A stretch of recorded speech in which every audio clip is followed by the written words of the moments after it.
Good morning guys. ഇന്നലെ ഒരാളോട് രാമപുരത്ത് അമ്പലത്തിൽ പോകണമെന്ന കാര്യം പറഞ്ഞതേ ഉള്ളൂ. രാവിലെ തൊട്ട് കേട്ട പാതി കേൾക്കാത്ത പാതി കണ്ണാടിയുടെ മുമ്പിൽ ആള് തപ്പലാണ്.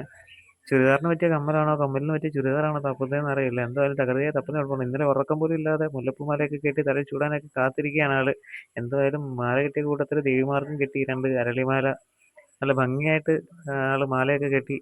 ഇന്നെൻ്റെ പിറന്നാൾ കൂടിയാണ്. അപ്പോൾ അങ്ങനെ ഞങ്ങൾ അമ്പലത്തിലോട്ട് പോകാനായിട്ട് ഇതാ വണ്ടി എടുത്ത് ഇങ്ങനെ ഇറങ്ങി. അപ്പോൾ റോഡിൽ നല്ല തിരക്കുണ്ട്. അതുമല്ല നല്ല മഴക്കോള് ഇരുണ്ട് മൂടിയിരിക്കുകയാണ്. അപ്പോൾ മഴ പെയ്യുന്നതിന് മുമ്പ് ഞങ്ങൾ അമ്പലത്തിൽ എത്തുമെന്നാണ് ഞങ്ങളുടെ പ്രതീക്ഷ. എന്തായാലും കോട്ടൊക്കെ ഞങ്ങൾ കരുതിയിട്ടുണ്ട്. അങ്ങനെ എന്തായാലും ഞങ്ങൾ മുന്നോട്ട് തന്നെ പോവുകയാണ്. മഴയൊന്നും ഞങ്ങൾക്ക് പ്രശ്നമല്ല. ഇപ്പോൾ ഈ കാണുന്നത് ഏവൂർ ശ്രീകൃഷ്ണസ്വാമി ക്ഷേത്രത്തിൻ്റെ മുൻഭാഗമാണ്. ശ്രീകൃഷ്ണസ്വാമി ക്ഷേത്രത്തിൻ്റെ മുന്നിലൂടെയാണ് ഞങ്ങൾ പോകുന്നത്. രാമപുരം അമ്പലം സ്ഥിതി ചെയ്യുന്നത് കായംകുളത്തിനും ഹരിപ്പാടിനും ഇടയിലുള്ള ഹൈവേയുടെ പടിഞ്ഞാറ് സൈഡിലാണ്. അപ്പോൾ ഞങ്ങളങ്ങനെ പറഞ്ഞ് പോകുമ്പോഴത്തേക്ക് അതാ ഒരു കാറുകാരൻ ഇടിച്ചു പിടിച്ചില്ല എന്ന് പറഞ്ഞ് ഞങ്ങൾ എന്തായാലും എൻ്റെ പടച്ചോനെ നിങ്ങൾ കാത്തോളി എന്ന് പറഞ്ഞ് ബ്രേക്കിട്ട് മുന്നോട്ട് വീണ്ടും പോയി. എന്തായാലും ഒരു കുഴപ്പം വന്നില്ല. ഭഗവതിയുടെ ഒക്കെ കാരണം കൊണ്ട് ഞങ്ങളിങ്ങനെ മുമ്പോട്ട് പോയി. ഓരോ കാര്യങ്ങൾ പറഞ്ഞ് ഞങ്ങൾ പാട്ടും പാടിയൊക്കെയാണ് പോകുന്നത്. നമ്മൾ അമ്പലത്തിൻ്റെ മുൻഭാഗം എത്താറായി. ഹൈവേയിൽ നിന്ന് നമ്മൾ സൈഡിലോട്ട് ഇറങ്ങിയതാ. ഇതാണ് രാമപുരം ക്ഷേത്രം. ഞങ്ങൾ അമ്പലത്തിലോട്ട് വണ്ടി കൊണ്ട് വെച്ചു. അകത്തോട്ട് കയറാനായിട്ട് പോവാണ്.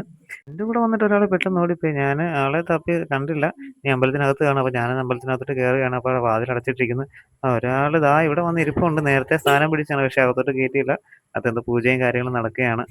അപ്പോൾ ഞങ്ങൾ ഇനിയിപ്പം അമ്പലത്തിലോട്ട് കയറിയിട്ട് ബാക്കി വിശേഷങ്ങൾ പറയാം.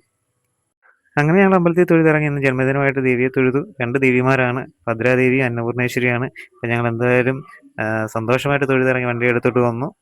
അപ്പം ഇനിയിപ്പം വണ്ടി എടുത്ത് നേരെ വീട്ടിലോട്ട് പോകാനാണ് ഉദ്ദേശം. കാരണം നല്ല മഴക്കോളുണ്ട്. അപ്പം വേറെ എങ്ങും പോകാനായിട്ട് ഇനി സാധിക്കുന്നില്ല. അതുപോലെ വേറെ അത്യാവശ്യം കുറച്ച് കാര്യങ്ങൾക്ക് ഞങ്ങൾക്ക് പോകേണ്ടതായിട്ടുണ്ട്. അതാ ഹൈവേയിലോട്ട് കയറി. അത്യാവശ്യം നല്ല തിരക്കുണ്ട് ഹൈവേയിൽ. ഒന്നാമത് റോഡ് പണിയും കൂടെ നടക്കുന്നതുകൊണ്ട് നല്ല തിരക്കുണ്ട് റോഡിൽ. അപ്പം നമുക്കിനിയും അടുത്ത ട്രിപ്പിൽ നമുക്ക് കാണാം. അടുത്ത വിശേഷവുമായി, അടുത്ത ക്ഷേത്ര ദർശനവുമായി നമുക്ക് വീണ്ടും കാണാം. ബൈ, ടാറ്റാ.